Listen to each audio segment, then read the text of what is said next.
Mercy, mercy, mercy. Uncle. I'm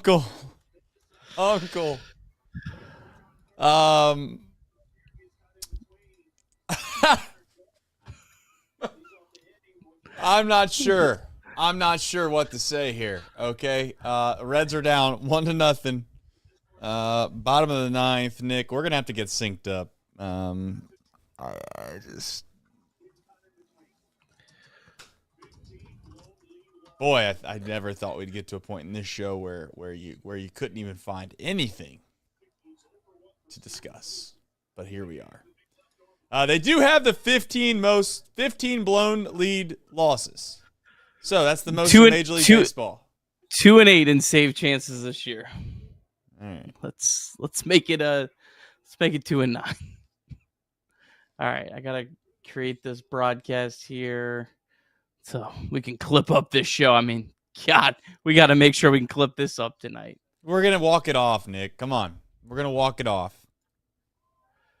All right, where's my mouse? Got like 6 mouses.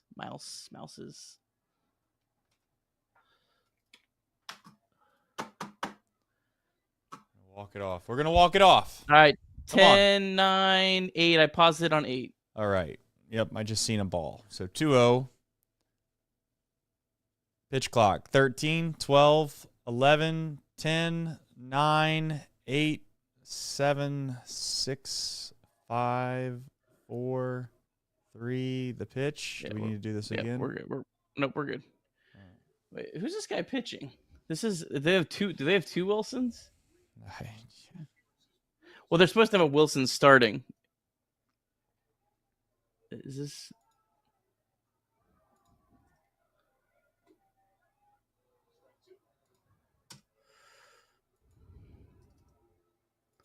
No. Oh, this is a different Wilson. Yeah, they have 2 Wilsons. Please, Elly.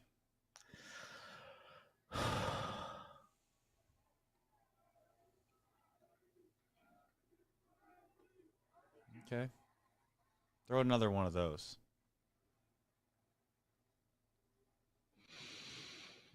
Let's walk Elly to lead the inning off. Let's do that.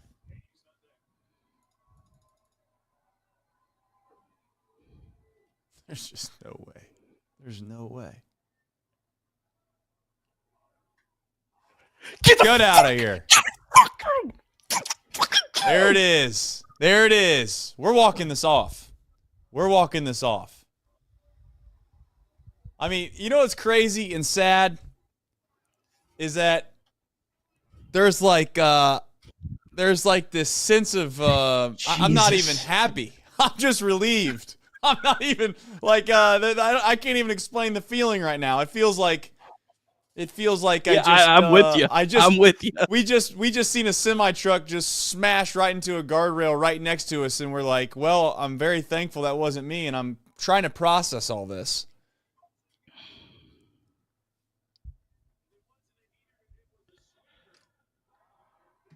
Oh, Elly, come save the day, my man. I mean, was that a clutch? Was that a clutch hit? That was a good point. Was that clutch? Is that considered? I was hoping Hayes would just take one of these pitches and just launch it over the left field wall, and then it's just like, you know what? Let's all just. I honestly at this point, I'm gonna warn you, chat. I can't even celebrate. Like, I'm excited. I'm thankful. If Hayes hits this ball over the fence, I'm probably gonna smile. But that's what you're gonna get out of me tonight. I can't believe that this is where we're at.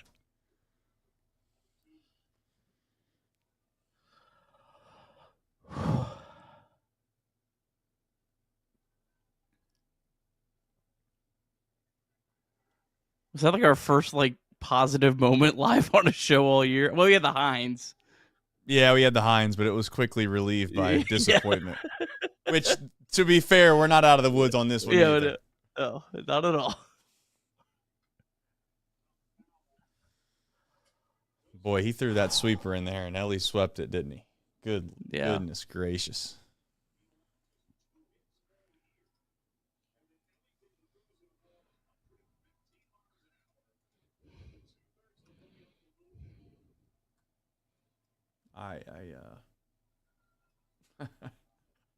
I've never felt like this before watching a baseball team.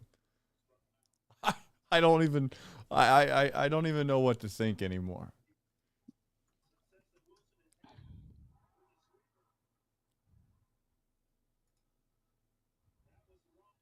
That wasn't no cheap home run either. That thing was smashed.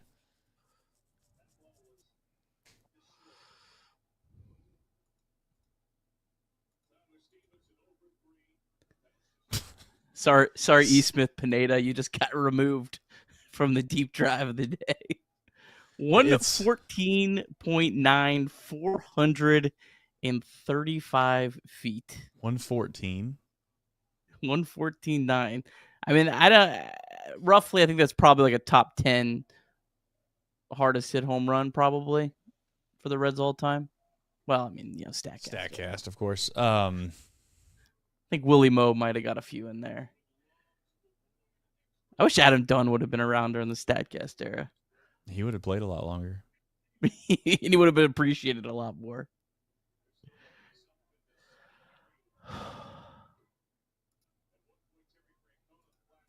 Oh, my God.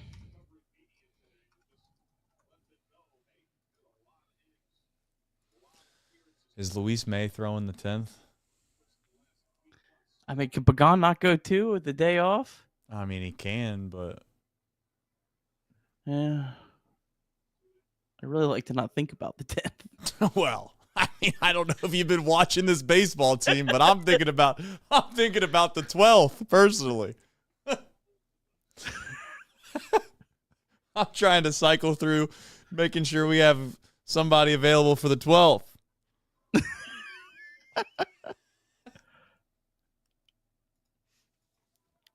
And no, the game's not going to be 3-3 in the 12th. It'll be 1-1. Okay? Ghost runner and all. That was a hanging breaking ball. I don't know.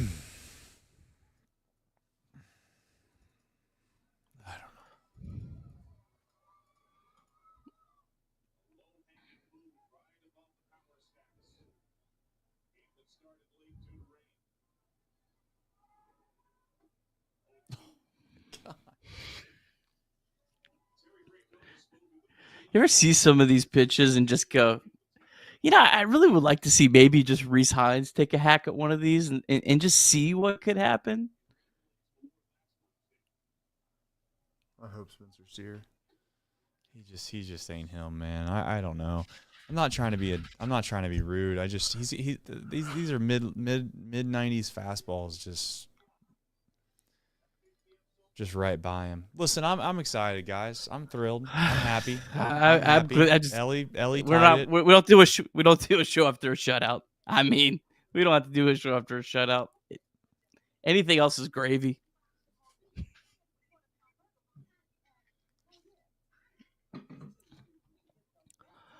All right, let's see. Elko, Rojas, and Michael A. Taylor, the gauntlet for the White Sox. Elko just called up ton of power. Not really much of a prospect, but has hit a ton of home runs. Hit a home run on Mother's Day. Rojas and Taylor are about two of the best hitters you could possibly one up in this type of situation.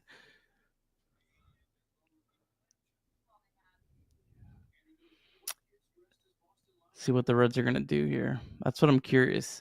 How many pitches did Pagan throw? Pagan's coming back out. Yeah. Unless they just haven't. He threw 14 pitches. I think that's the right move. Yeah, he's probably Tito's probably reliving his days where he used to run Folky out there for like 9 games in a row or whatever that was when he was pitching in the postseason. Andrew Miller? No, I'm talking about when he for the Red Sox. You don't remember that? Oh, Papelbon. No. Oh, yeah. It's like Folk. Yeah. Yeah, they had like three straight 14-inning games or something. Yeah, and he just he threw like whatever it was, 6, 7, 8 innings. No, wait. Oh, I got to turn off game day. I already know what happens. I was like, wait, what happened? I didn't know that we had a Barlow. What was that all about right there that we were showing? That'll work. That's great. It's fantastic, Elko. Keep up the good work. He was telling Barlow how sorry he was for making him pitch 17 days in a row. Understood. That's a big first out, man. That's a great out. Listen, that you can't get a bigger out than that one. Yeah.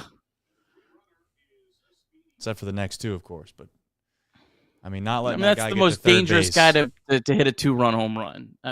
Knock on I was wood. thinking about the fact that you get the third with less than 2 outs. Now you probably bring the infield in, if I had to guess. So it skews the whole entire inning. Yeah. And that's why, like, especially with where you're at in the lineup, being the home team, I don't really love the idea of going to Luis May here, just because he has that potential to just walk yourself into a bad situation instead of letting the White Sox potentially get themselves out, I do understand. Hasn't done that yet, though, to be fair to him. He hasn't. But I need to see more, before I feel more confident in that. Nice there you go. 2 great pitches. There you go. He thinks that ball's outside, and I got news for him. Rojas. Ball's not outside. Like, bro, I'm trying to get traded here at the deadline. Like, I gotta get my numbers up. He thinks that ball's outside. Let's throw one even farther out there.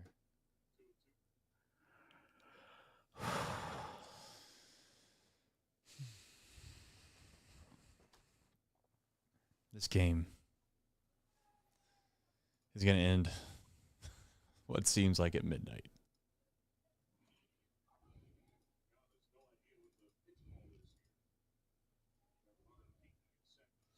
Well, we got a pitch com problem.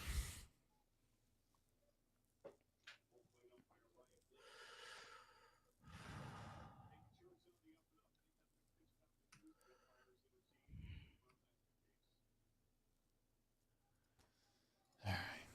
Get a new. Every time they bring those out, I don't have the volume up, but is Sadat calling it a bacon strip?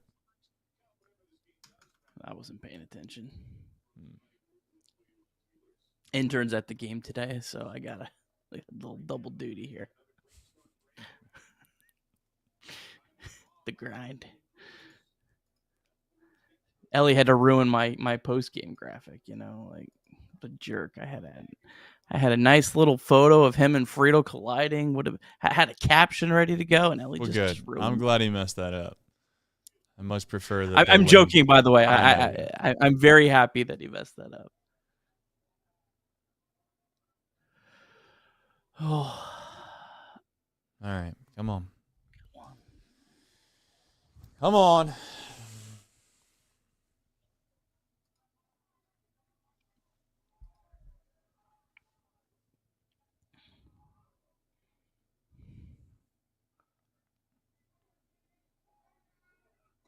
Yes, sir. Nice. Way to swing through it, brother.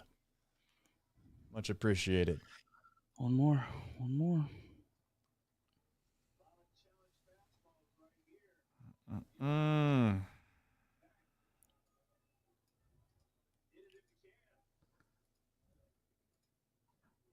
Well, the Elly De La Cruz home run had increased the Reds' win probability by 44%. I'd say so.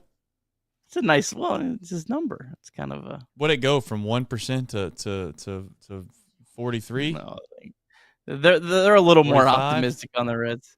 Went up to 63.4. So wow, it was at 9. It would have been at 19.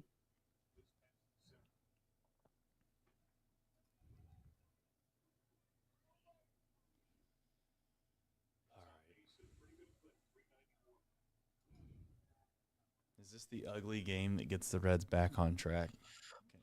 Is this the one? You don't have to tell anybody how you won the game. You just tell them that you won.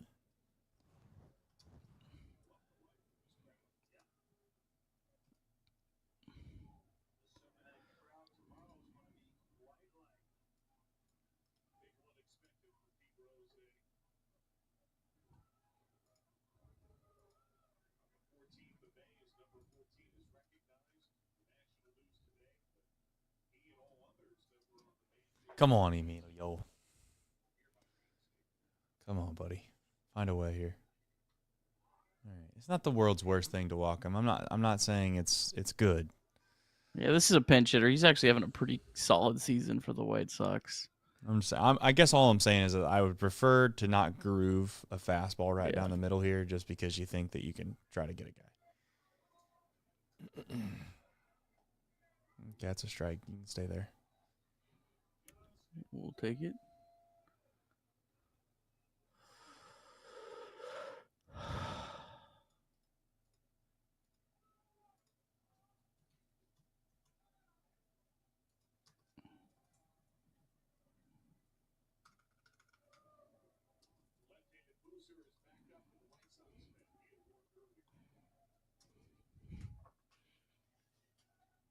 Come on, Emilio.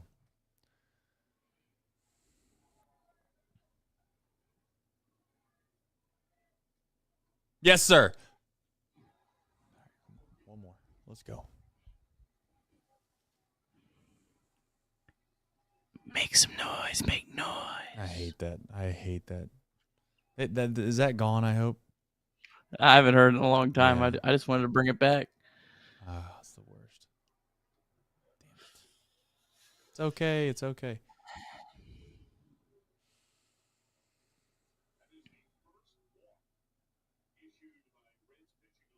First walk of the game by Reds pitching.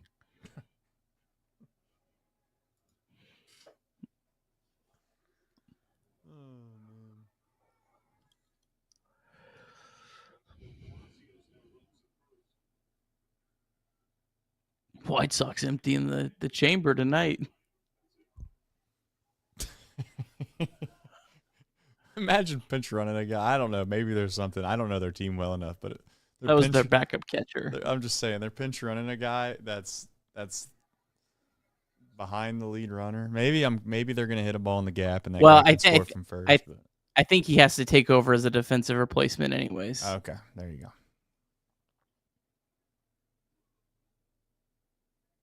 They pinch hit for their catcher, is what you're saying. No, they pinch hit with a catcher. Their backup catcher pinch hit for an outfielder. So the outfielder, because their backup catcher's having a nice year offense. That's kind of where the White Sox are at there. Understood. Well, that's where the Reds are at. So yeah. No disrespect. I'm expecting one of our backup catchers maybe to get an at bat before we start throwing shade, man.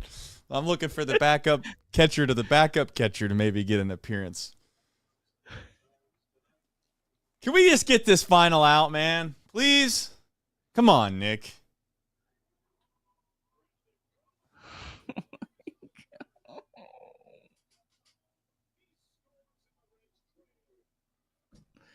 All right, listen, it's just the Manfred man. It's just the Manfred man. You'd like to think we'd score our Manfred man.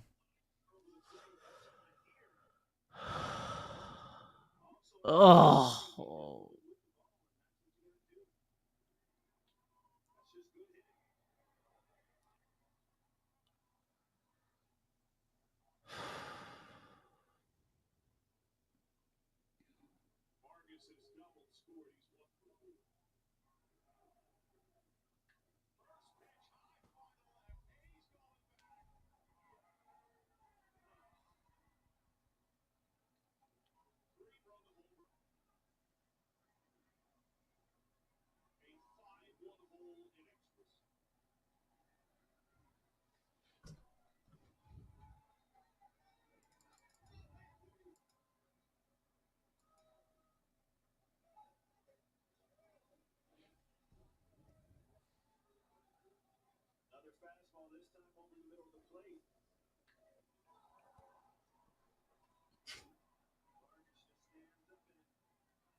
If you're ever in need of help, you can always text and or call 988 anytime, day or night, the 24/7 hotline.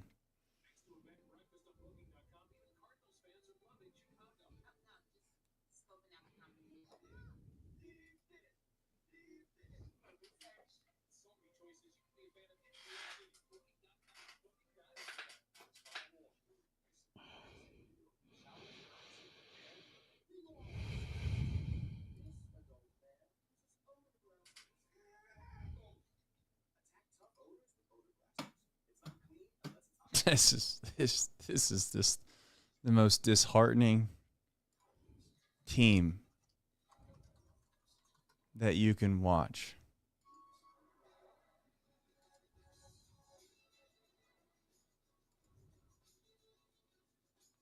It's so disheartening. I mean, they're slumping closer and closer to just feeling like they're irrelevant, but at the same time, it'd be a lot easier to swallow if we were like, you know, the White Sox or something. It'd be a lot easier to muster up the courage to realize that you're just not very good.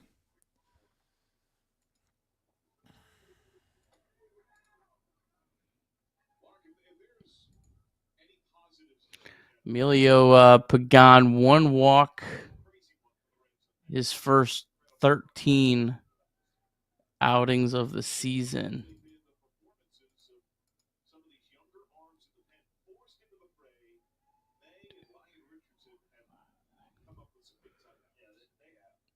Five walks in his last 6 appearances.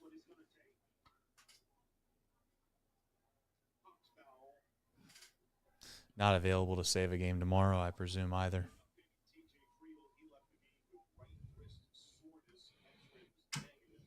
I don't know if you want him to, but my guess is that he won't be.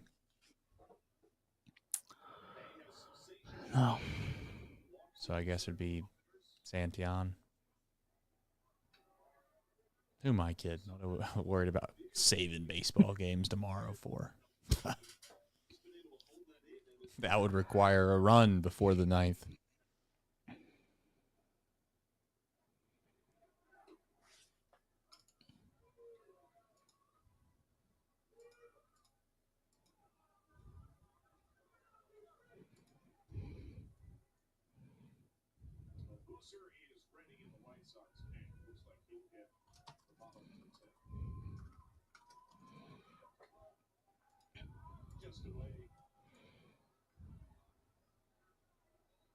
This is...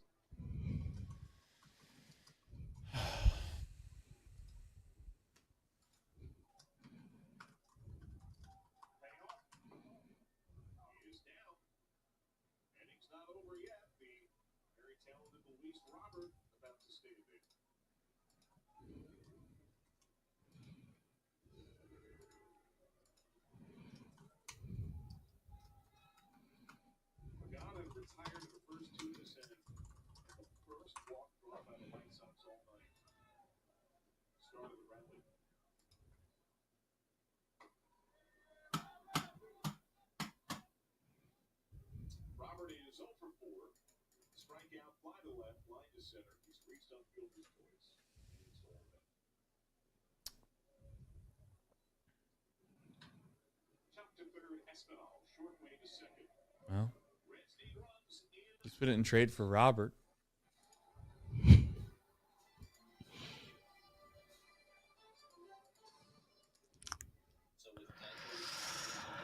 All right, Lux, McLean, Connor Joe.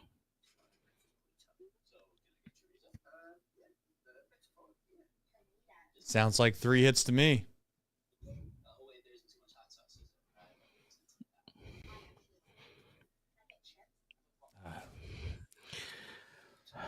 All right, we got some supers here. Let's do that. Putrid Talent says, why am I a Reds fan? Probably because it got passed down to you. Yep. There's professors that talk about this. It's like generational warfare or something. It's like you pass down traits from generation to generation and you just can't quite get rid of it. Being a Reds fan, I think, is one of them. Jacob Doyle says, I'm out of answers. I'm out of answers. I'm out of questions at this point. It's about what I was going to say the exact same thing. I don't know.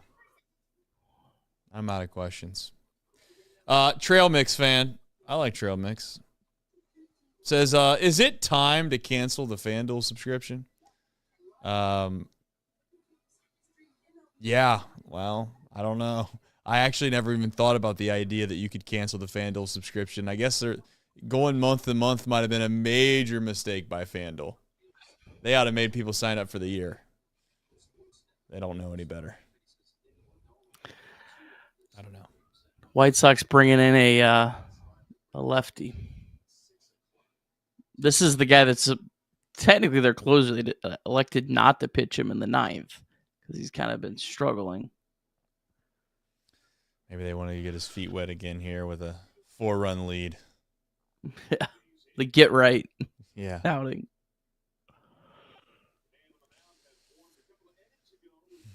Well, I don't know.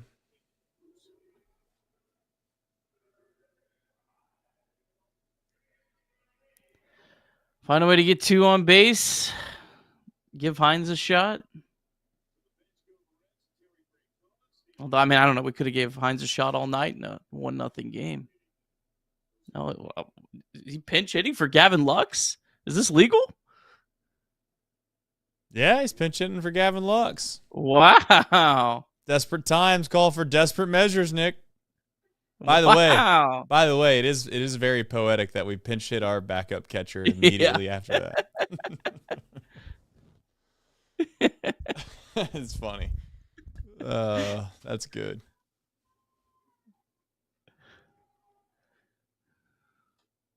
Nope, that's just not going to get the job done. He lost it for a second. Did you see that? He picked it back up, obviously. Oh.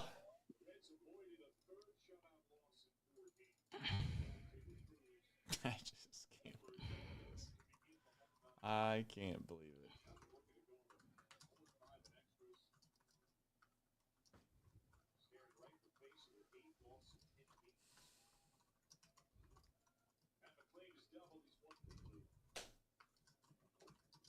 I am so fucking pissed right now that I am laughing. I am laughing about it. I mean, what a disgrace. What an embarrassment. What a just joke, you know? I mean, if we can't even get this guy in and they're giving this guy at second base for free, we've not scored the ghost runner, Nick, but probably one time all year. Have we actually done that? I feel like we did do it once. It was like the 11th inning one game. It wasn't the 10th. It was like the 11th.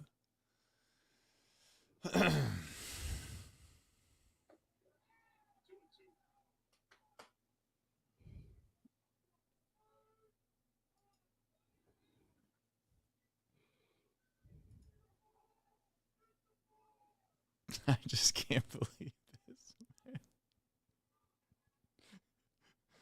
Oh, This is the second time too. Like you had such a huge moment, like in the game with the Hines home run and then the Elly home run. Just so deflating. I mean, it's crazy. I mean, arguably probably like the two of the biggest moments of the year. Like at that exact moment, just lasted about 10 minutes.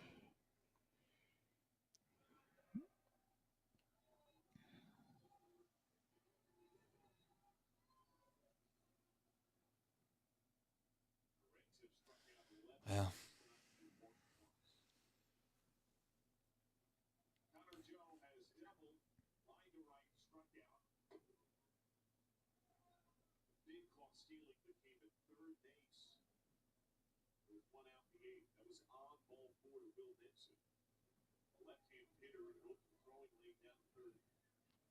Glad to see that Connor Joe kind of found his way into the culture of the team really, really quickly as well. Yeah. He actually hit some balls hard tonight, to be fair to him. I don't know what he was thinking. He's had some steal, but he's had some good swings. He's had some good swings. But even the one like he laced for a double, I just like it's like I would have liked to see three sides, maybe see if he could lift it a little bit higher. Like, I just don't. What does it hurt to give those guys a chance? Well, apparently it hurts because we don't want to mess up this juggernaut of an offense that we have.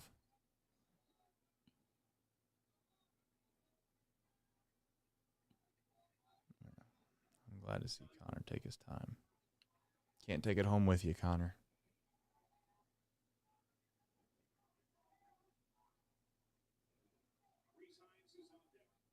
No, Hines is on deck. And he'll stay there. Reds lose 5-1. We'll be right back.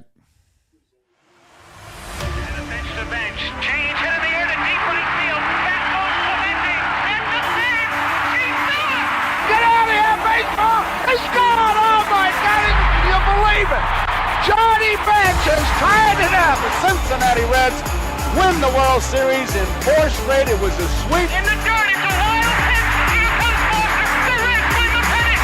Larkins won the game. That ball is fair. Cincinnati's ahead. 2 games to none. Welcome Joe Randa to Cincinnati. Adam Dunn has done it again. Benzinger backing and calling, and the 1990 World Championship belongs to the Cincinnati Reds. Marty, yes. This is Adam from Milwaukee. Hey, Adam, how you doing? I'm good. How are you? Good. Do you think Scott Chatterbox is a good player?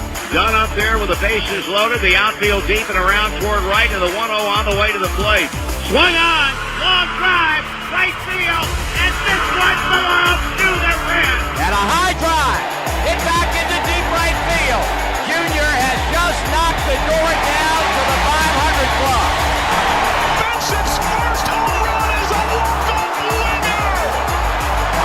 That ball had a family. And De La Cruz is, oh my goodness, look at this kid run. My, oh my, that is a triple. Matt McClain's first big league bomb. Spencer Steer's first big league hit is a home run to straightaway center field. Joey Votto's done it again. The pitch. Votto swings high in the air. Right field. Yes! He pointed to the dugout to say, I told you. That is Joey Votto's 315th career go-ahead ribby. Only Johnny Bench had more as a Red. And I can't tell you how much it means to play in front of everyone here in Cincinnati as a Red. What a gift. What a tremendous gift. So thank you. Thank you. I think I can speak for all of Reds country. Joey Votto, thank you. High drive. Left center field. Racing back to the Laurent Bourgeois. The Reds are National League Central Division champions. In the air, left center field. Did he? He did. He did. Reds win. Line to right field. Genius, the first Red ever with 4 home runs in a game. Can you believe it? In the air,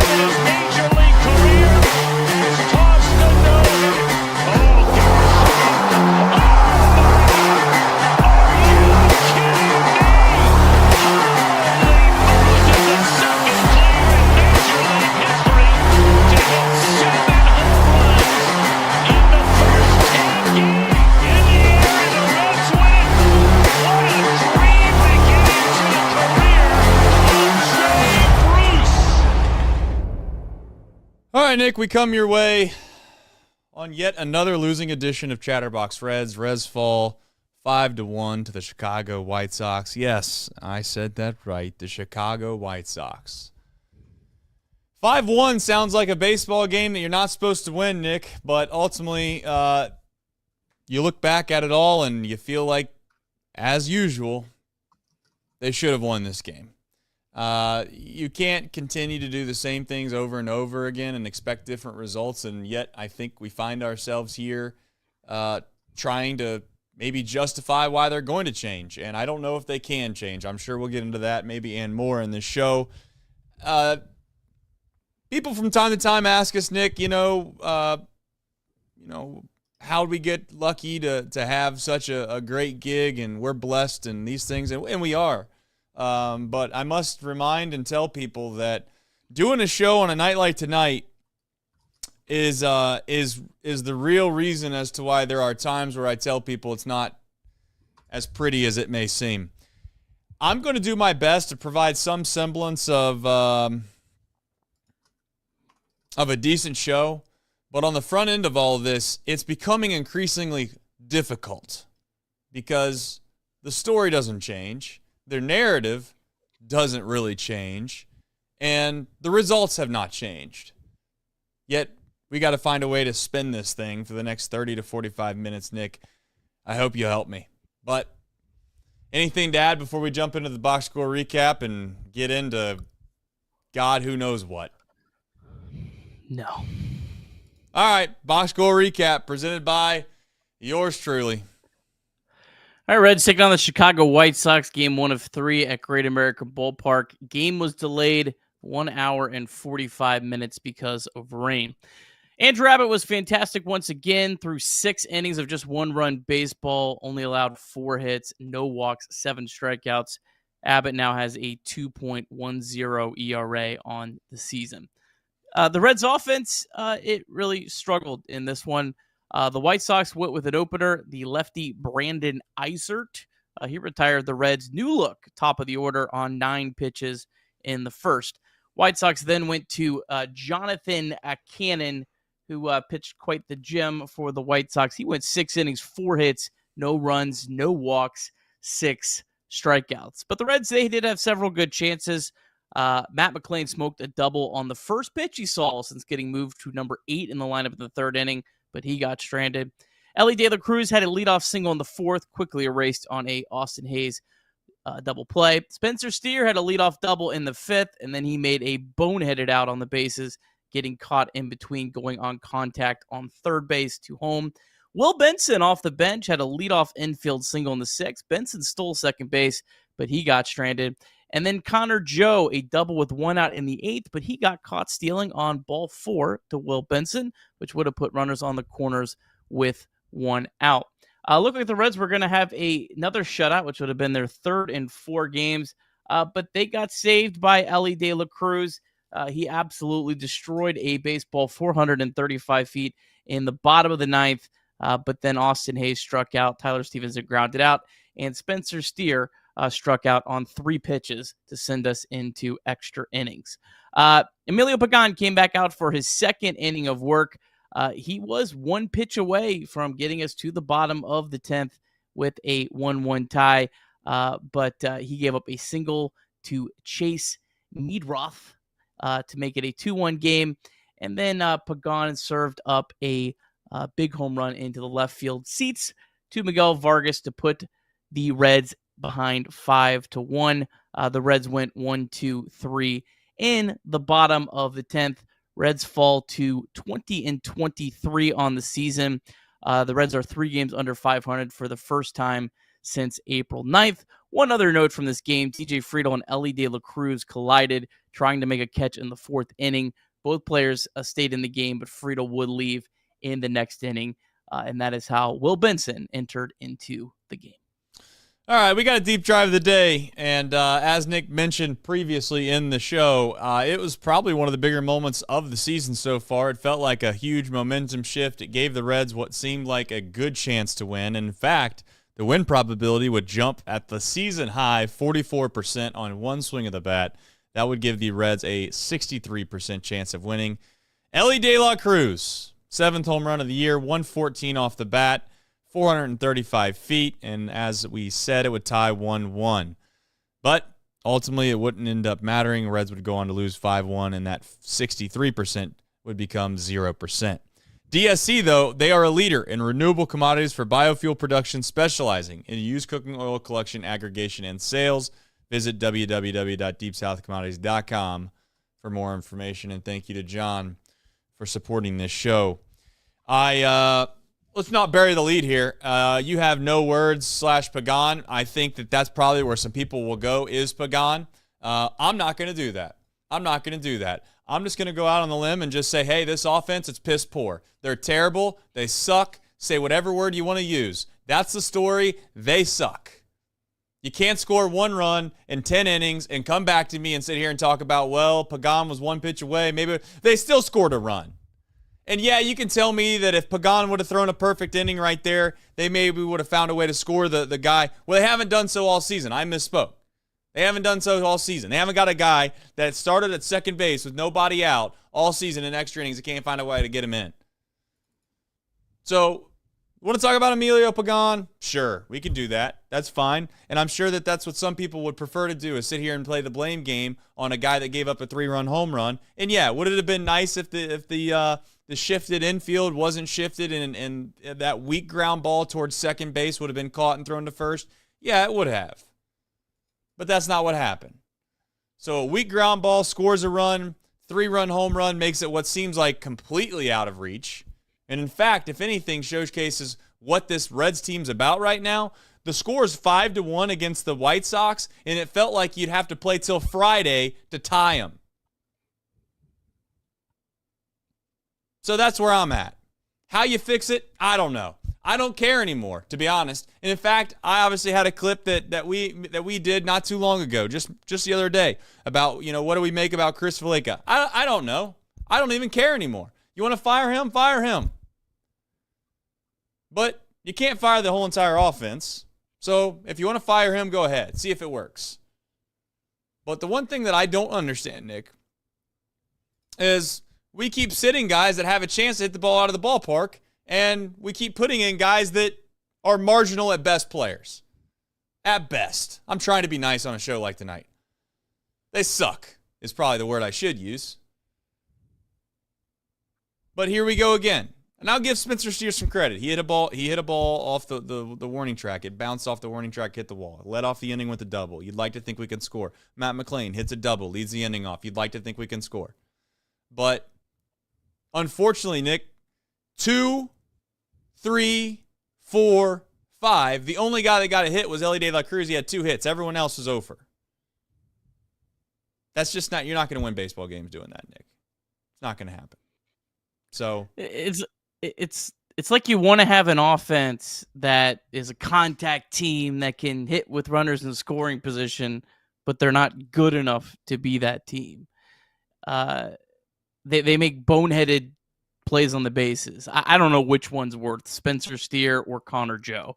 Connor Joe's trying to steal third base. I mean, you were about to have, regardless of what happens to Benson, you're still going to have Santiago Espinal with a chance to hit with a runner on second base, a pretty decent contact hitter that is probably one of your better contact hitters that a base hit ties the game. This should have been another 1-0 loss. Should have been the fourth 1-0 loss. And you continue to play these guys that have very little power and just not even give Rhys Hines. You only give Benson a chance because Friedel got hurt. Right. Maybe it's the same result, but I don't know, man. Those guys have quite a bit of power, and one swing can just change some of these games. I don't understand the concept of trying to go with this contact lineup that isn't good enough. And I think that might just be what the Reds are. They're just not good enough. And unfortunately, we're going to have to probably try to fight through this over the next few weeks to figure out if that's 100% true or not.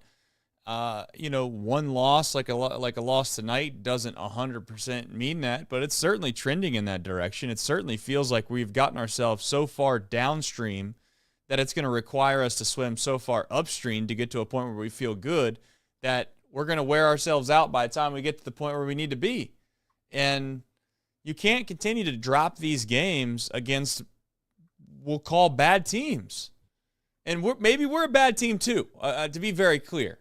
Sometimes I laugh when people sit here and they make fun of the Pirates organization. And I hate to say this, but it's like, at least during my lifetime, the Pirates organization and the organization that we all cheer for really isn't all that much different. It's just not. I mean, we obviously can hang our hat on the Big Red Machine and the wire to wire, but for folks that are my age or younger, that's all relatively irrelevant. But to get back on tonight, Nick, I don't know really where to sit here and point to and say this is the exact problem that you have to fix. It certainly feels like we've gotten ourselves in a position where we have dug our heels in on certain players. That has become very apparent to me. And we have decided that we're not going to give opportunities to other players because we don't believe in them. And it doesn't have a whole lot to do with production. It seemingly has a lot to do with just perhaps gut. That's the only explanation I can give as to why some of these guys don't get opportunities and others do. I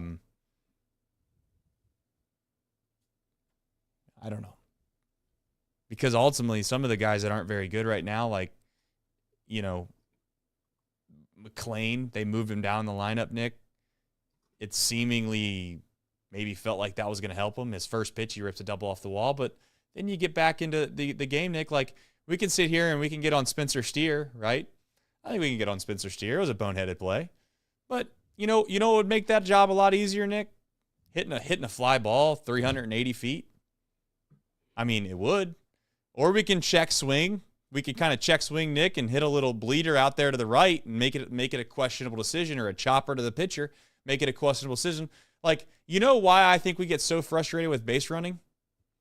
Is because our offense is so inept that it can't drive runs in, that we feel like we're grasping for every opportunity there ever was. So if we make an out on the base pass, we are just like, oh my gosh, you can't blow that opportunity. We had an opportunity to score.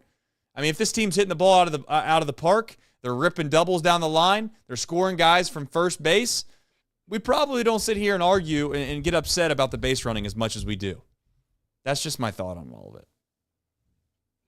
It's also a little more frustrating to me because you're making still quite a bit of outs on the base paths and you're not running wild.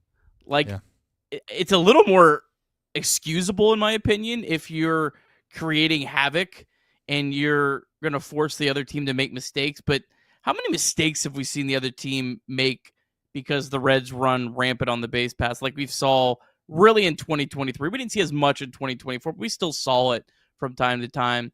It's like it's the same mistakes, but there's not really as nearly as much upside as there was. So that adds to it. But I mean, yeah, you're right. Like, those things just get magnified so much because you can't score. And part of the reason you can't score is because you don't have enough guys that can hit the ball over the fence.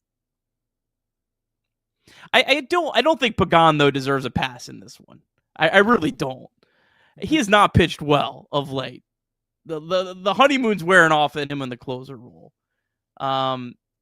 It was his second inning, and normally I'd give him a little bit of quite a bit of grace in your second inning, but you're facing the 7, 8, and 9 hitters on the Chicago White Sox. You got to get it done, man. You can't walk. He's walked 5 batters in his last 6 games. He has to be better than that too. Yeah. If he's gonna be in this role, I agree. Again, it goes back to the whole, like, I'm not just saying, man, I'm so mad at Emilio Pagan. It's just like, if he's gonna be in this role, he's got to be better than that. I think it begs the question of whether or not any of these guys are good enough to go for 6 outs in a high leverage spot. And I do understand what you're saying. If there was ever a time to get 6 outs, tonight was the night. I mean, you're going against a relatively pretty weak lineup in general, and then you add on the fact that you're at the bottom of that weak lineup. You should be able to kind of, muster out a way to hold it on. And let's be very clear that the home run is what did him in. I don't think anyone would have said it was a bad outing if he had just given up the base hit, right, and it scored the Manfred but man. That batter never hits if he doesn't walk a guy. Yeah, no. To be clear, I understand what you're saying. I'm ultimately saying that if he finds a way to get the guy out that hit a home run, which he didn't.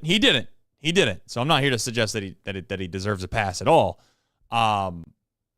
But he would have gone 6 outs and not given up a run. I mean, the only run that he gave up was the Manfred man.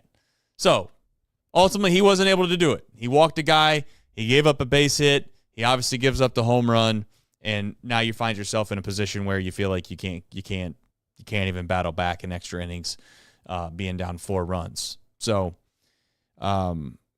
nobody deserves a pass anymore. I'll be honest with you. No one deserves a pass, and it's not even like sitting here trying to. It's more apathy at this point with me. I'm past anger. I'm past all that. I'm just to a point where it's like, I guess I was bamboozled in 23. I don't know what to believe anymore. I'm kind of at the point now where I'm just lost in space, because you can blame it all on it was David Bell's fault for a long time. Now it's Chris Valleca's fault. Whose fault's going to be next? Is it Tito's fault here soon? I mean, I do know this. Like, you can say whatever you want, but if David Bell was the manager of this baseball team, he would have been fired by now.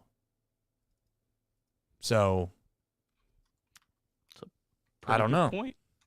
Right? I mean, he would have been fired by now. His head would be getting called for every second of the day. Every single Reds tweet that went out would be fire David Bell right under it by 50 users on Twitter. No doubt. You're no spot doubt. on. And it's largely even goes back to the whole accountability thing, as much as people wanted to make that out to be something or make fun of it. Like, Tito said a lot of the right things, He said a lot of the right things, and maybe he means a lot of the right things and has just not had enough time to implement them. But boy, does it feel like this team continues to do some of the stuff that they've done in the past that everybody was absolutely infuriated by, that we thought was going to be cleaned up by this season because of the way that we managed. And I got to tell you, I'm not listening to the press conference right now, but there needs to be some passion at some point. It can't just always be, these guys are trying hard. That song and dance has already been ran at this place for far too long. And, I guess what are we going to do? There's not a whole lot you can do. The lineup did get shaken up, though, Nick. You moved some guys around. Ultimately, I guess it ended up not mattering. I'm going to say on the front end, Nick, the one thing that I'm very concerned about is that everybody was talking about how Hayes was going to be the saving grace to this lineup. And I was here to say, listen, I'm not saying that he's not going to be a good player, but the idea that you're going to be able to lean on what he was capable of providing when he first came in after his, brief absence at the start of the season, I just don't see it. And I'm thinking it's starting to showcase itself right now. And I guess the question is if you don't get that jolt of energy from Hayes, where's it ever going to come from? It has to come from, sadly, it's going to have to come from like Elly. He's the only guy, in my opinion, that probably has the ability to just throw some guys on his back right now and carry him across the finish line. And to be fair to the folks that always say we don't criticize Elly, I'll give you something right now. He's not been great either. I mean, he's not been great either. But when I look up and down this lineup, he's one of the few guys that I could say, hey, he's got a chance to help us out here. And if he doesn't, then I think it's going to be a really long, long, long road to haul. Yeah. Elly's up to a 97 WRC plus. I mean, how many regular? Is there any regular that is that high? Like Trevino's that high, but I don't really consider Trevino necessarily a regular. We're trying to compare a bunch of pigs and figure out which one looks the prettiest right now. I guess Friedel's technically that high, but he might be on the IL. I think he's going to be okay, I hope. We'll see. I hope so. He'd actually been playing really well. He had walked in 6 straight games coming into tonight, which was really, for your leadoff hitter, that was a pretty encouraging sign. TJ, I'll say this. I was wrong about TJ Friedel. I thought he would be the one I thought he would be Spencer Steer this year. But he's not been. So, anything that you want to make out of the lineup being checking up? I really don't care where you bat Matt McLain. Like, that's the one thing I'll give Tito the benefit of the doubt on. If he thinks it's going to benefit McLain to bat at the bottom of the lineup, I don't care. It doesn't matter to me. If he thinks batting him second every day for the next 10 years I really don't care. It does seem a little counterintuitive to me. I don't like keep saying this, but like Matt McLain goes from second to 8. Good old Spencer Steer just stays right in the exact same spot. Like, I don't understand that. Just beating a dead horse at this point, and basically just going to irritate people that are Spencer Steer fans, I guess. He hit a double tonight. I guess that gives him. You know what it reminds me of? It reminds me of Will Benson from last year, in a way. It's like Will Benson hits a double, and it seems like he got another 4-week leash on being able to just be in the lineup. I don't know. I kind of I don't want to make it sound like I've given up completely, but I just don't have an answer. I don't have words for it. I don't know what to say about something that we continue to say over the last few weeks over and over and over again. And I think the most damning thing, unfortunately, is like some of these guys don't even look like they're close. I'd like to see here tonight and be like, Spencer Steer's hitting the ball hard every at bat. He's going to break through. But I mean, they're throwing 95-mile-an-hour fastballs right by him right now. Matt McLain still looks lost at the plate.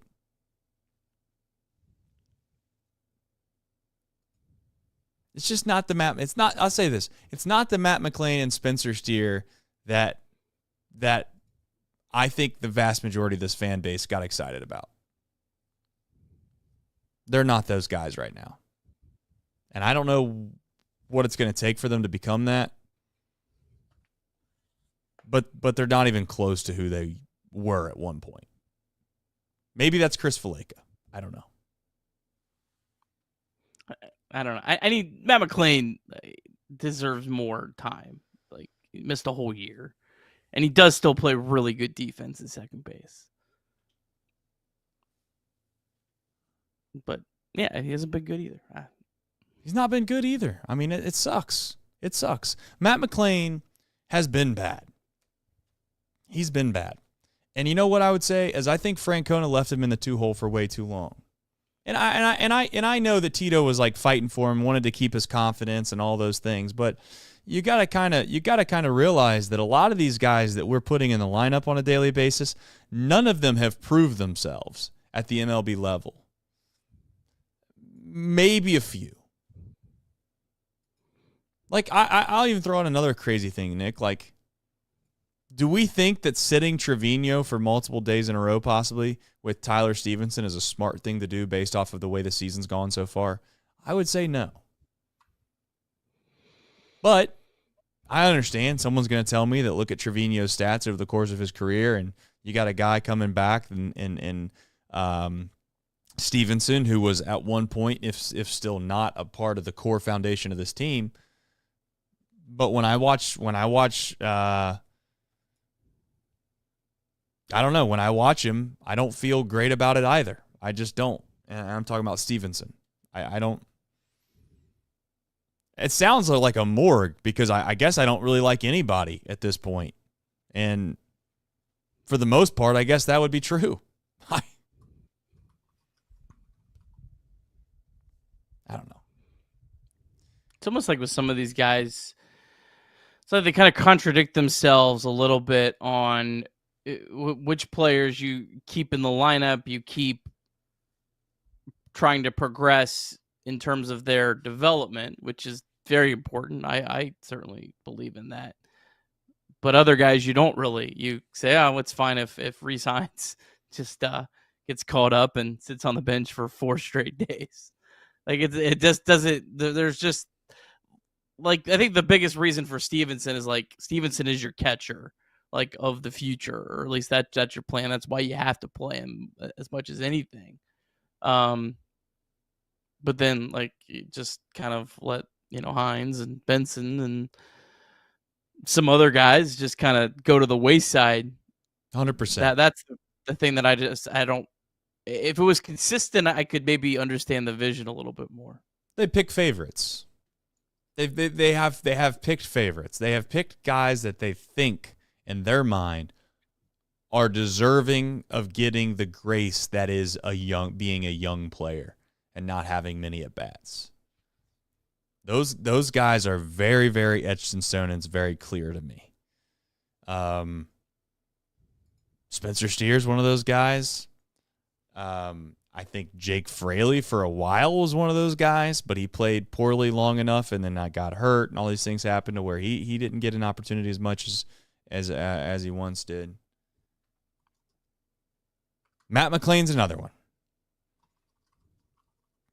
The $1 million question is, Nick, is where is the line in the sand on that?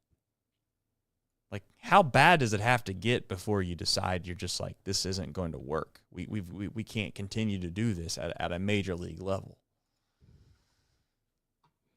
And meanwhile, you don't give opportunities. I mean, how would you feel if you're Rhys Hines? I mean, you go to AAA, you do almost everything you could possibly do, Nick, to play as well as you possibly can to get an opportunity at the big league level. You come up to the big league level, and it's not like you didn't produce. You quite arguably probably had one of the bigger swings maybe all season long. Against Raisel Iglesias. Against a good pitcher. And you doubled. It wasn't a one-hit wonder. It wasn't like a one-swing type thing. And then you just don't even what do you go 0 for 4 for one game and you don't get an opportunity again? I mean, I'm wondering what happens with Will Benson. I mean, he gets a hit tonight. Does he get a chance tomorrow, or does he not get a hit? I don't know.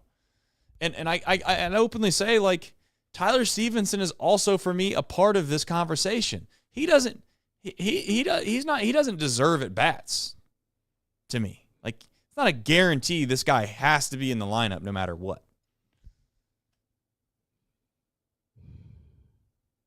At some point, Nick, this is the major leagues, right? Like, I do understand the idea of making sure that you give guys opportunities because you want them to develop.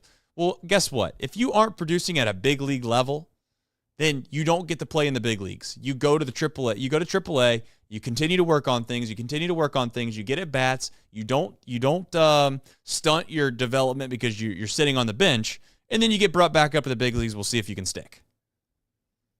But boy, oh boy, has this franchise turned into what seems like just more or less a place where you can try to learn on the job as being a young player trying to play Major League Baseball. And you know who said it best, Nick? Hunter Green said it best. Probably what was last year, I believe, towards the beginning of last year. And he said, one thing I don't think a lot of people give me credit for is that I had to do a lot of growing up in the big leagues. And maybe we should give what would be the right word? Maybe we should give some credence to the fact that this franchise does a bad job of making guys have to learn or become big league players before they're ready. Because they're not good enough, right? Like, if the Reds were an 80, 88, 90, 92 win team, you know what we wouldn't be doing, Nick? We wouldn't be begging for 23-year-old players or 24-year-old players with less than 1,000 major league at-bats to be the linchpins of your offense. Maybe that's the real problem. How you fix it, there's only so many ways you can. Anything else you got before we jump into the back half? In fairness to Tyler Stevenson, he has 40 plate appearances. Yeah. He actually has an 89 WRC plus, which on this team, this season, isn't all that bad. And let's not forget, the guy's coming off a season where he hit 19 home runs last year in 138 games, had a 112 WRC plus. So the question for me with Stevenson is not, should he be playing? The question for me is, do you care about Tyler Stevenson's, what do you care about more? Do you care about Tyler Stevenson's development as a catcher in the future, or do you care about winning more? Which one is number one and which one is number two? If the answer is we care more about Tyler Stevenson as a catcher, I can understand that. That's fine. You keep doing him the way you are. If you care more about winning, then you send Spencer Steer down to AAA and you play Tyler Stevenson at first base every day, and you have Jose Trevino and Austin Wynns be your catchers. It's like pick a lane. But if you're going to do the winning, like actually do the winning and make the other moves to replicate that. Yeah, they're like half in, half out. There's certain guys they're just going to let them continue to fail and not replace them because they want them to be a part of their young core, and they want them to develop and not take anything away from maybe their confidence. But then on the other side, you have Connor Joe playing in the outfield. I don't know. Which I guess we could sit here and, like, I don't mean to turn this into a Connor Joe is the problem because he's hit some balls hard. But anyway, we'll jump into the back half here in just a moment and talk about more Reds baseball. But before we do that, please remember Game Time is the official ticketing partner of Chatterbox Reds. You can download the Game Time app today. Use the promo code CBOX. That's CBOX. You can get $20 off your first purchase. Terms do apply. The schedule for the NFL is being released very soon. Very soon. You can check out where you might want to go. Download the Game Time app. Use the promo code CBOX, CBOX. You can get $20 off, as I said. You can have it ready to go in the app.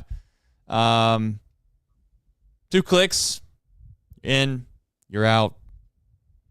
What more else is there to say about the Game Time app? Other than that, it's reliable. You can use it all the way up until the last minute, and you can score last-minute deals as well with the Game Time app, so download it today. And as always, 988, text and or call, day or night. It's okay to not be okay. Mantherapy.org. I don't know. Hopefully they have, I'm sure they have more than, I don't even know. I don't even know what to say.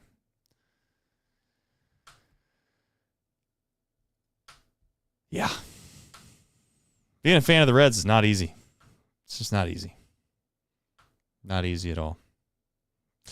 All right, let's jump into some supers.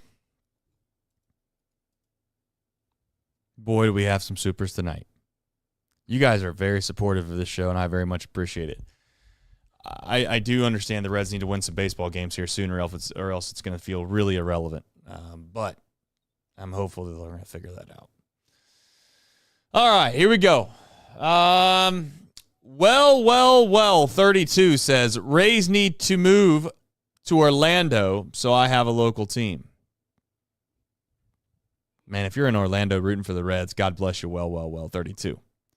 Mr. Juan says generational warfare. No, generations trauma. I think he meant generational trauma. That's fair. Andrew Scobie says, appreciate the fight. Yeah. Gosh. Scobie. Appreciate the fight they showed. Just wasn't good enough. Great to see Elly get some good at-bats in. It's against the CWS, but they're still a major league team, so you still have to play.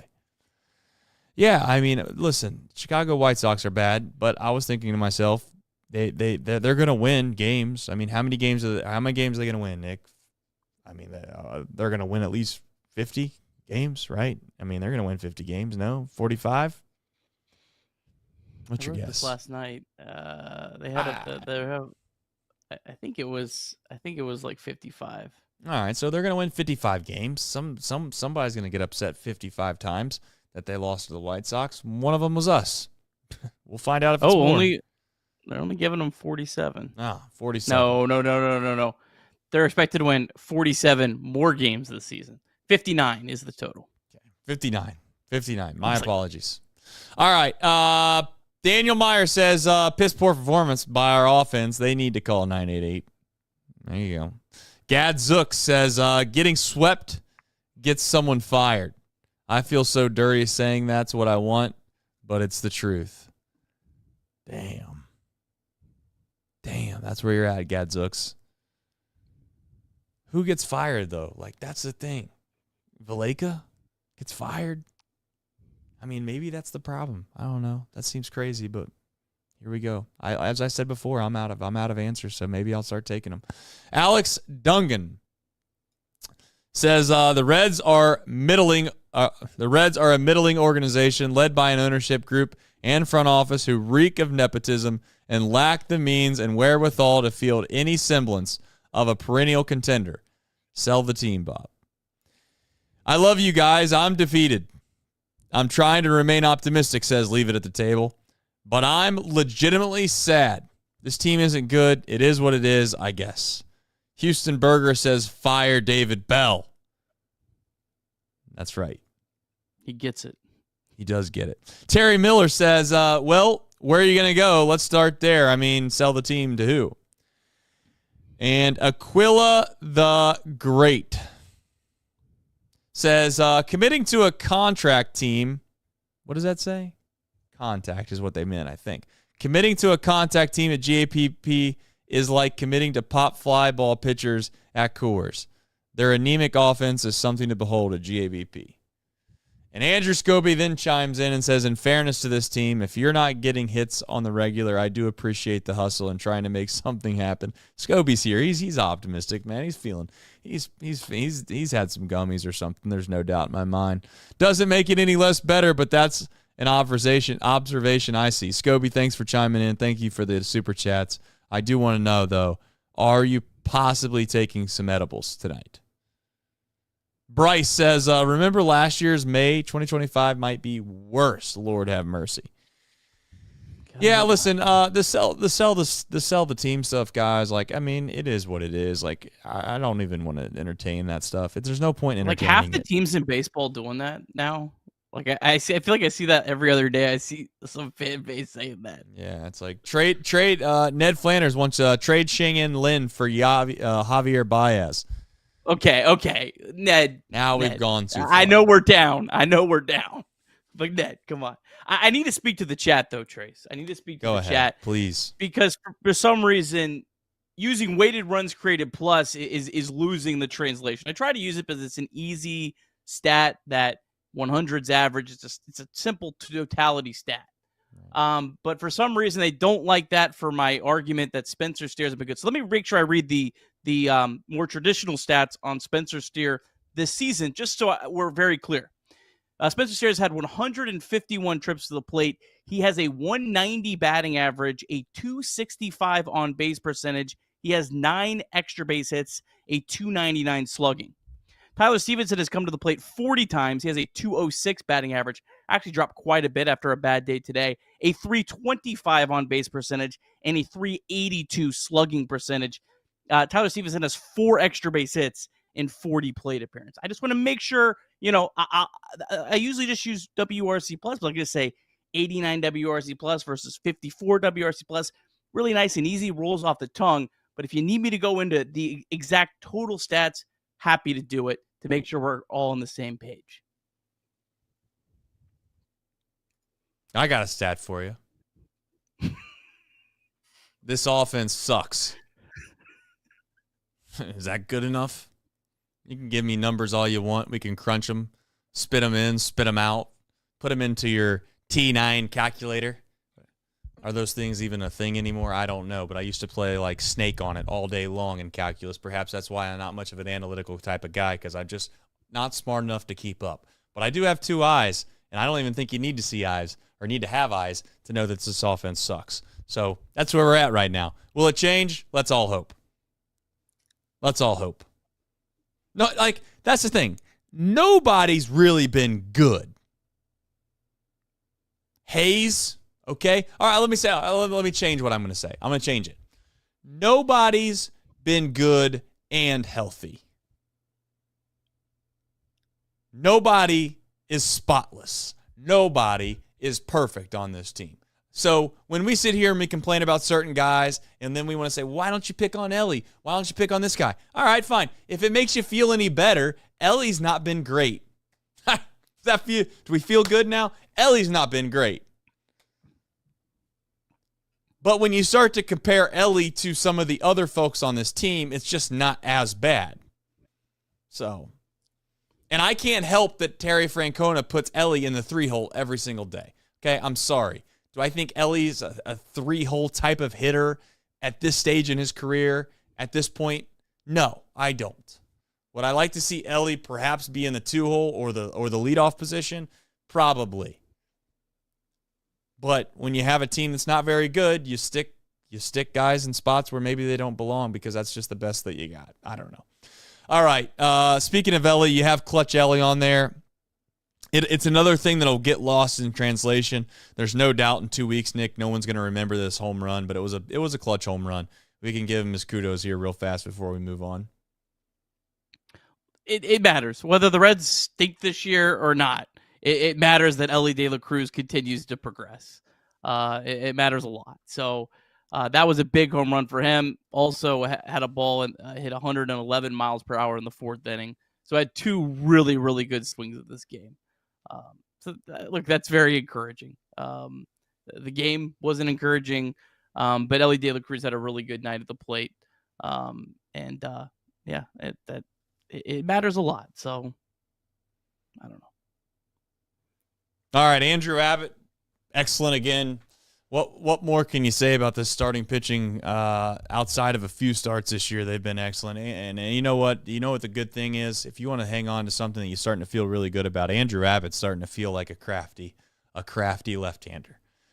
He knows how to pitch, man. The guy knows how to pitch. And, there for a while, I think it took us, Nick, to kind of get past maybe this little bit of a hurdle of maybe some of the peripheral stats last year didn't look as great as you'd like him to look, and XYZ, but he's still finding a way to get outs, blah, blah, blah. I think we can finally get to a point now where we feel really good about the future of Andrew Abbott.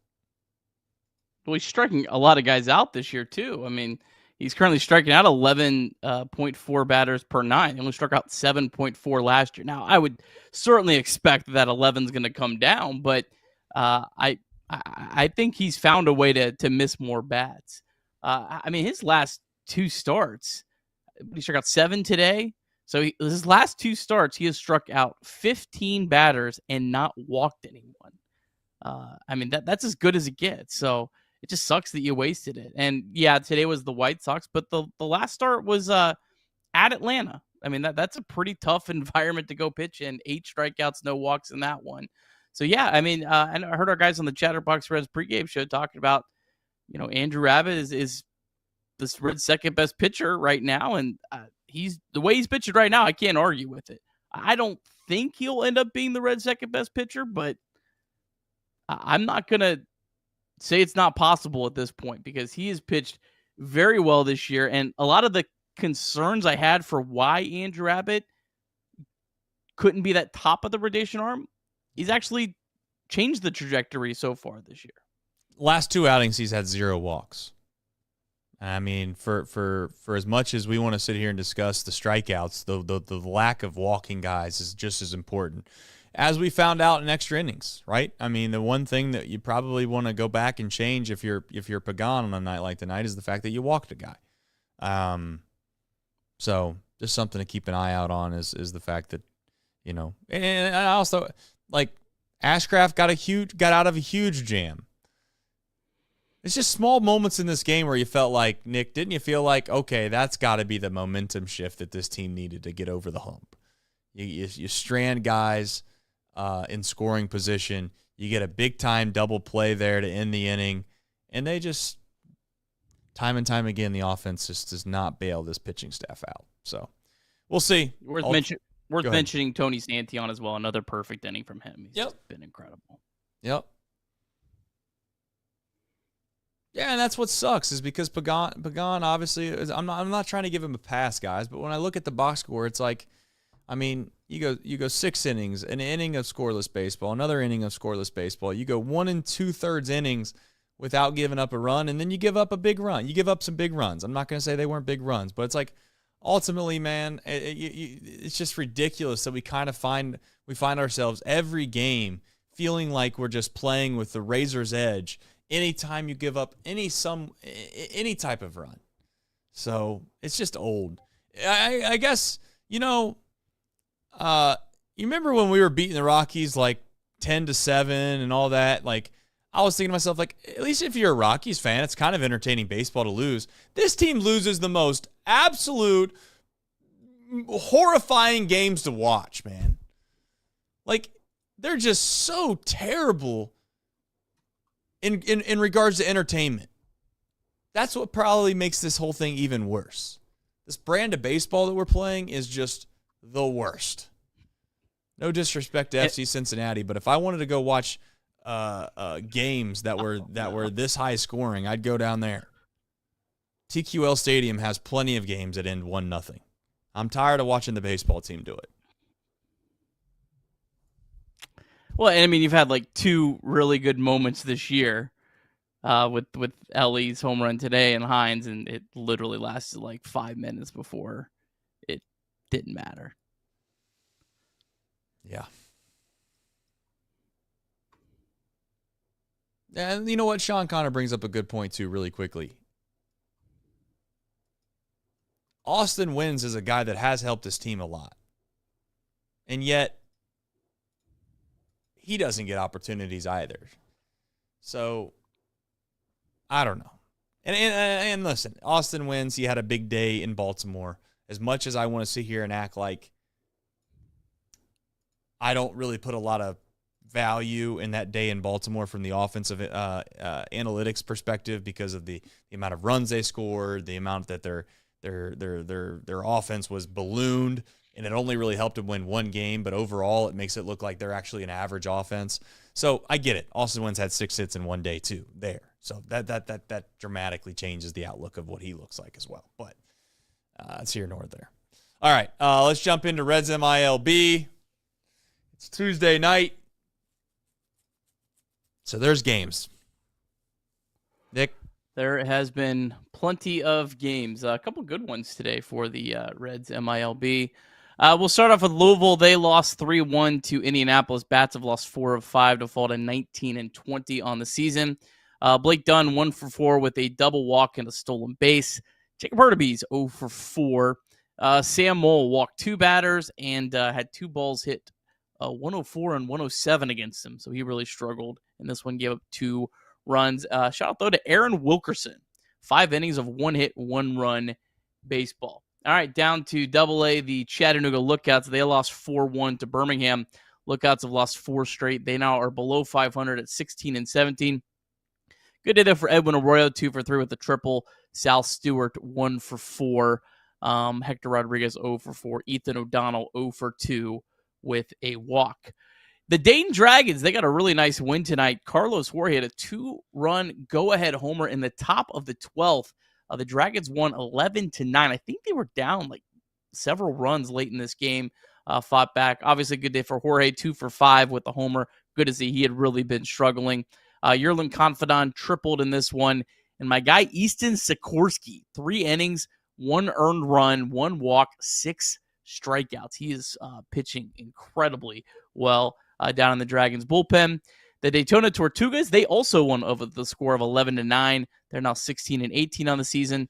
Alfredo Duno, a double and a walk. Sammy Stafora, 2 for 5 with a double. And then Carlos Sanchez, 1 for 4 with a walk. Don't have the graphic, but a big night for the ACL Reds. They won 15-3 over the ACL. You want to guess who they played? The ACL Reds. Dodgers. White Sox.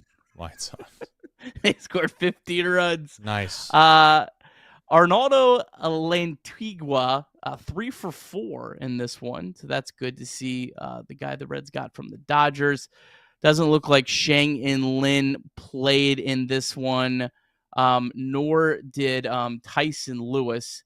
Tyson Lewis, got to talk about him for just a second. Tyson Lewis was the Reds' 2nd-round pick last year. hit the hardest ball ever recorded in the StatCast era by any Reds player in his second career professional plate appearance. 119.4 miles per hour. 19-year-old Tyson Lewis, a shortstop left-handed batter. So what a start for Tyson Lewis. Let's bring him up. Bring him up. All right. We do have more baseball, believe it or not. Will we be back? I don't know. We'll find out. A little who, what, when, where, and why. God help us. All right. Reds taking on the White Sox. 7:14 start time on Wednesday night. Reds will be going up against Davis Martin, 1-4, 4.01 ERA. 14th round pick in 2018. Guy that came back from Tommy John surgery. Relies on 6 pitches, mostly a 4-seamer, changeup, cutter, slider, sinker. Fastball averages 93.3. His cutter has been very effective this year. Last 2 starts, he struggled, though. He's given up 15 hits in 9 1/3 innings against the Astros and the Royals. 6.75 ERA over his last 2 starts. He's never faced the Reds or any active Reds hitters. And then for the Reds, Nick Lodolo, coming off a really good start in Atlanta. 6 innings, 2 runs, no walks, 6 strikeouts. Lodolo 1-0 with a 2.89 career ERA in 2 starts against the White Sox. Last year in Chicago, took a no-hitter into the 6th inning, 5 2/3, 1 hit, no runs, 10 strikeouts, 1 walk. That was a matchup against Garrett Crochet. Active White Sox just 1 for 13 against them. That 1 hit, Luis Robert, is 1 for 1. But Trace, the Reds, you need to win the next 2 games. And if they do, they would obviously end that crazy streak of not winning after not winning a series after. Well, you know what I'm talking about, I think. What you're trying to say is they haven't won a series after they've lost the first game of the series, and basically since 1975. Okay, well, this is kind of rubber meets the road here. Let me explain. I tried to set it up. I didn't do it well. It's okay. The White Sox are 1-20 in their last 21 road series dating back to last season. 1-20, and the only series that they won, Trace, was their final series of the year. The Tigers beat the White Sox on Friday night, clinched the playoffs, and then they won the next 2 games. So, it's almost like it doesn't really count. Right. So either the White Sox are going to win their first legitimate series in 22 series, or the Reds are finally going to end that streak. I hope it's... I know who I got my money on. All right, folks. Big gambling guy on the south side. You're a sicko if you've tuned into this whole show, and I must say I appreciate you. Thank you for watching this show. I don't know how good it was. I don't really know if there was anything that was worth discussing that we discussed, but I do know this. We're live after each and every single game in the 9th inning. It's appreciated that you support us. Hopefully people understand that when you got to do a show after every one of these, it becomes a little disheartening at times. And I don't want to say this is the depth of the show, but we are getting to a point where we need to win some baseball games. Okay, so let's all go to bed tonight. Can I read one final thing? Oh, you can, Sorry. yeah. No, please go ahead. Our guy Putrid Talent, who I know we've seen in the chat, just put this on Twitter. Yeah, and it was really nice, and I thought this would be a nice way to maybe close the show. Love Putrid Talent says, Trace and Nick are the reason I'm still a Reds fan. I look forward more to the show tonight than the Reds game itself. Thank you. The Reds don't deserve y'all. You know what? I don't think we deserve that, but it is appreciated, especially on a night like tonight. So thank you, Putrid Talent. That means a lot. And everyone's support means a lot. Yeah, everyone's support does mean a lot. We had an incredible amount of super chats tonight. That doesn't go unnoticed. Thank you, everybody that's super chat. Thanks, everybody that's in the chat. Thank you for watching. If you haven't already liked the stream, 32 says, so the Reds lost the first game of a series again, ... They have a chance. They have a chance to buck the trend. We'll see if they can. We'll be back. I know this. We'll be back tomorrow, and I'm hopeful that we can just find a way to win the series and move on and be done with the whole thing. Would have been nice to sweep. Yeah, it would have been nice, but I guess that's long gone. So until then, take care of yourselves. Get some good night's rest.